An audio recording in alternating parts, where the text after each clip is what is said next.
जो दिया गया क्वेश्चन आपका ब्लड रिलेशन का और कोडेड बेस्ड है, ऐसे क्वेश्चन को आसानी से कैसे सॉल्व करेंगे आज इसी को सीखना है। तो सबसे पहले देखिए यहाँ a प्लस बी का अर्थ होता है ए बी का भाई है, यानी A is the brother of B. A गुना बी का अर्थ है ए बी का पिता है, यानी A is the father of B. A minus B का अर्थ है ए बी की बहन है, A is the sister of B. तो आपसे कहा गया है ये जो ऑप्शन दिया गया है इसमें कौन एस टी की भतीजी है यानी निस है।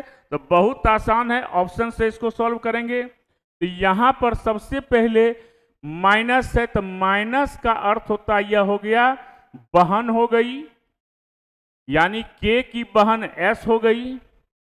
गुना अब है बहन का यह एम कौन हो गया, पिता हो गया, बहन का पिता यानी उसका भी पिता।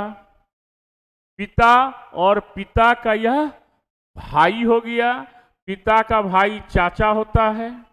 तो अब हमसे पूछा क्या है, एस और टी का ही रिलेशन है, तो हमको एस और टी का ही लेके चलना है। तो एस चूंकि इसको जेंडर इसलिए ये बहन है, हमको भतीजी कहा है, के की बहन एस है तो ये फीमेल हो गई, यानी एस का पिता एम हो गया, पिता का भाई चाचा हो गया। तो निश्चित तौर पर कह सकते हैं एस जो है वह टी की भतीजी है, आपका निस है। तो ऑप्शन नंबर ए ही होगा, आपका आंसर हो चुका।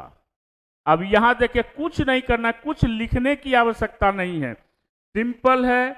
एस का पिता एम, पिता का भाई चाचा, और एस तो पहले ही जेंडर है कि के की बहन है, तो बहन हो गई, यानी एस टी की भतीजी को हो गई। तो आसानी से क्वेश्चन को सॉल्व कर सकते हैं।